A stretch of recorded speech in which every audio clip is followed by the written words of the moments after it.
Devin Updegraff. I'm a physician assistant from the Updegraff Clinic for Allergy and Dermatology. And this video today is to talk about sunscreen. I live in Arizona. I've lived in Arizona my entire life for the most part. And anybody that knows anything about Arizona knows that we are a Valley of the Sun, very sunny outdoor state. Because we're out in the sun, we get a lot of sun exposure. So a common question that I get from my patients in my practice, pretty much on a daily basis, has to do with sunscreen. They are asking what type of sunscreen, why would I prefer one screen over another, UVA rays versus UVB rays, organic sunscreen versus inorganic sunscreen. So those are all common questions that I get. So let's get started. Okay, so let's start off first with talking about the rays, the different type of rays that we get on a daily basis. So about 95% of the rays that we get are going to be those UVA rays. The UVA rays are going to be those aging rays, as we like to call them. And why do we call them aging rays? Well, the aging rays are going to be the rays that can come through your car window, they can come through the window at your house or your workplace. And those are the ones that are going to cause the majority of the aging process, meaning fine lines around the face, the brown spots on the hands, and all the stuff that women come in hating, complaining, and wanting fixed. Remember, a lot of the damage that you're seeing and that you don't like is from those UVA rays. So you could stay inside all day, your entire life, and you'll probably still get a decent amount of UVA exposure. The other rays are going to be those UVB rays. Those we like to call burning rays. So those are two easy ways to remember the difference between the two. B is for burning, A is for aging. So when we talk about burning UVB rays, we're talking about sunburns, okay? Now, the UVB rays make up about 5% of the rays that hit the Earth's surface. So not quite as much, but anybody that knows if they go outside too long, sunburns are definitely a high risk and high possibility if you're not protecting your skin. And because they cause these sunburns, they therefore cause skin cancer. All right, so now let's talk about the difference between organic and inorganic sunscreen. So the name's a little bit misleading when we talk about organic. Organic, typically we think all natural, chemical-free. But when talking about sunscreen, that's actually not the case. It's opposite. So organic sunscreen is going to be the sunscreen that we put on the skin. It absorbs and it chemically blocks those rays and protects the skin. So common chemicals that we're hearing a lot are going to be the oxybenzone and then the helioplex. Those are two big names. And there's a lot of debate that comes with the use of sunscreen and risk of causing cancer because we're putting chemicals into our body. Well, I've done a lot of research and gone to a lot of reputable and reliable sources. And I found that for the most part, the research has kind of debunked that fear. And they've actually proven that those ingredients like the oxybenzone are actually not linked to increased risk of any kind of cancer at all. But I understand that people have a right to be concerned about chemicals being absorbed into their body, and they want to always be careful and try to be as natural as possible. And that's very reasonable. But I do have to chuckle a little bit internally when they say, oh, I'm not going to use sunscreen because it's going to cause cancer. Because not using sunscreen will absolutely cause skin cancer, right? You're at very, very high risk of developing one in your lifetime. It may take decades, but the risk is absolutely there. And in medicine, our job is to constantly weigh risk versus benefit when it comes to medication, procedures, surgeries, you name it. What is the risk? Does the risk of using this product outweigh the benefit, or does the benefit outweigh the risk? And when it comes to sunscreen and protecting the skin from damage, from developing things like basal cell carcinoma, squamous cell carcinoma, and of course the big one, melanoma, yes, the risk is far less than the benefit. The benefit is huge and extremely necessary. But there is an alternative. So if that still says, the patient says, no, I'm not comfortable with it, or another common complaint that I get with organic sunscreen is that it aggravates their skin. They put it on their skin and it burns and it's uncomfortable and they don't like it. Well, there's a solution. So there's no excuse to not use sunscreen, because that is where inorganic sunscreen comes into play.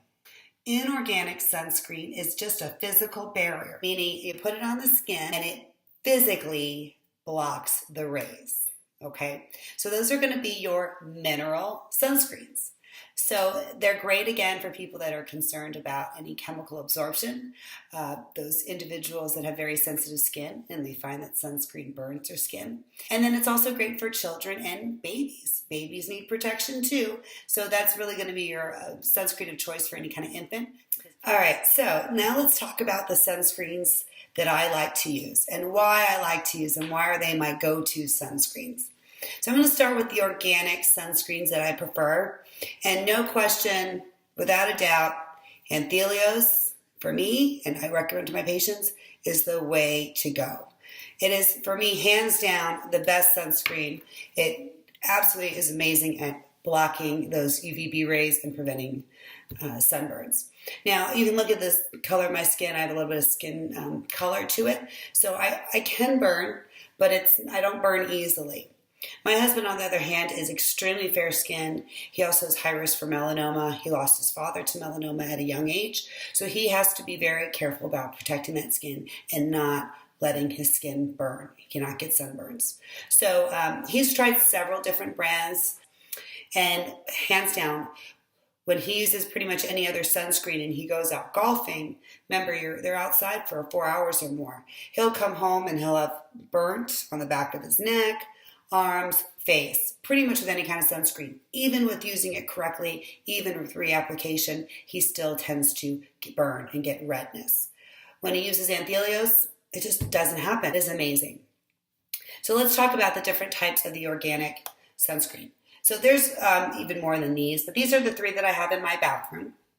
So let's start off with this one. This is my everyday sunscreen. I will put a link for all of these below. But this is going to be your Anthelios SPF 15 moisturizer with sunscreen. So this is my go-to. It is extremely creamy and smooth. It's great. I almost use it as I actually do. I use it as my primer for under my makeup. It's not greasy. It absorbs quickly. I don't feel like I have a sunscreen on. I don't feel like I put too much moisturizer on. It just feels amazing. Does not break me out at all, ever. Absolutely love it. Now, the SPF, if you look, is a little bit, it's 15. So a lot of people would say, that's kind of low, isn't it? Actually, for every day, it's not. At SPF 15, you're already at 93% protection from those rays. So for everyday use, and again, when I work indoors, if I were working construction or outside, 15 would not cut it. But I'm an indoor girl. I work inside all day, maybe by a few windows, maybe a little bit break at lunch, but typically I'm not outside. So 15 is absolutely perfect. So I put it on in the morning. It's pretty much my primer, put my makeup on, and I'm good to go. So the next one I would probably use is going to be this Anthelios SPF 60. So 60, anything 30 is perfect if you're active outdoors. Anything above is pretty much statistically irrelevant. Like I said, at 15, you're at 93% protection. At 30, you're already at 97. This will put you maybe 98. So it's statistically irrelevant. So I wouldn't worry too much about SPF. If you're above 30, you're golden for anything active outdoors. If you're hanging out inside but you want to protect your skin, 15 is all you need. Okay, so just find one that you like and that does protection. So here's going to be, they call this the Shaka Shaka, is kind of their nickname because we shake it. So again, this is going to be my active outdoors. This is not my everyday sunscreen. So you can see it's a little bit lighter, but it rubs in quite smooth. And it's really not too greasy. It's going to be more greasy than the moisturizer one. I'm going to give you an idea. But still not too bad. And then again, it absorbs pretty quickly. So I don't feel like a grease ball. I don't feel gross and horrible. Now, if I were to use this every day, so I went hiking every day, yeah, I'd probably get little whiteheads. But, I'll take a whitehead over a huge brown spot or definitely over a skin cancer. So, again, I'm weighing my priorities here. Protection absolutely outweighs a pimple or a whitehead. So, the other one is going to be this spray. So, what I recommend is use this as your base. They have a larger bottle than this. It's called their Anthelios milk. So I believe it's still a 60 SPF, but it comes in a large tube. I don't have any with me today. And then you can rub it on your entire body. Good coat. Remember, it's not light. You need to put a nice, decent amount on to really protect that skin. Well, how do you know you're using enough sunscreen? Well, it's one easy way to remember is the rule of the teaspoon rule. So basically about a teaspoon for the face, neck. You can do a teaspoon for each arm. 2 teaspoons probably for the trunk area, and then 2 teaspoons per leg. That's kind of an easier way to remember how much, or get a good idea of how much you should be using, but a good amount. Spray sunscreens are great, but I do recommend these after you've kind of done your base coat with a cream, because my biggest complaint with this is people treat these spray sunscreens like hairspray. And I see it at the pool all the time where they just kind of they'll be spraying somebody and they're just kind of doing a light mist, or they're kind of like this. Yeah, that doesn't cut it. You're not putting even close to the amount of sunscreen that you need to on your skin.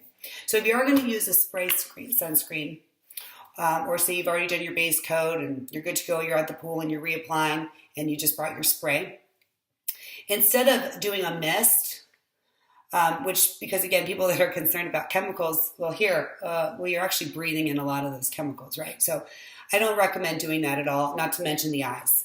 So I like to do is spray it directly in my hand. There it is, okay?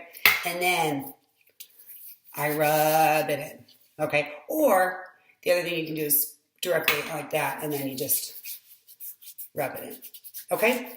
So eyes are a common complaint. I have experienced this myself. I have used these sunscreens on my kiddos' face and arms. And what do kiddos do? They immediately rub their face. It gets in their eye. That's a legitimate complaint, and I've experienced it. So what do you do for the kiddos or people with sensitive skin? Or if you just don't want it in your eyes? Mineral sunscreen. Now, Anthelios does have a mineral sunscreen, which is fine. I tend to stick with Neutrogena, just kind of preference. Anthelios also has a tinted mineral sunscreen, because as you can see, let me give you an example right off the bat, it's just thicker. This is the barrier, so this is going to be your inorganic sunscreen. See how much thicker it is? So it's not horrible. They've come a really long ways with improving these mineral sunscreens. But you can see there's a little bit of a white tint to it. Not that big a deal, but it's there. So Anthelios, and I think other brands have done this as well, they've created a tinted mineral sunscreen. But here's a little tip or a little warning. My husband used the mineral tinted sunscreen from Anthelios. And again, I love Anthelios. It's fabulous. But when he used it, he sweat around the neck area. And when he took his shirt off, it left a brown discoloration to his shirt. And he tried washing it, I think, 5 different times. He could not get it out. So because of that, we don't use it. It's gone. So that's something to keep in mind as a reminder. But again, I love Neutrogena Sensitive Skin and the Neutrogena Baby. These are 2 perfect examples of great mineral sunscreens. And if you look at the back of both, that's all you see is zinc and titanium. That's it. See the only 2 ingredients. Right off the bat, you know it's a mineral. These are what I use on my kids' face and arms, pretty much all over, so they don't get in their eyes. If I know I'm going to be sweating a lot or I'm going to go in the pool with my kids, I like to use this on my face for the exact same reason. The other thing that I was just introduced from a patient, which I'm going to be trying, is SunGuard. This is something that you can actually put, if you don't want to use sunscreen on the arms or try to minimize it, you can actually put this in your washing machine, and it makes your clothing UV protected for up to 20 washes, it says. So this is interesting. This is something that I'm going to have to try, which I think that's great. They're making it less excuses, fewer excuses to not protect the skin. And then UV protective clothing, love it. Hats, good. So protect that skin, play around with sunscreens, see which ones you like, how they feel, but use it, protect it, reapply in a nice coat, and that is my message. So thanks for watching. Like our Facebook page. If you have questions, feel free to leave them in the comments below. You can subscribe to our YouTube channel. And also on our Facebook page, feel free at any point to message us, ask us questions. We're more than happy to answer them. Have a great day, and I hope this helps. Bye.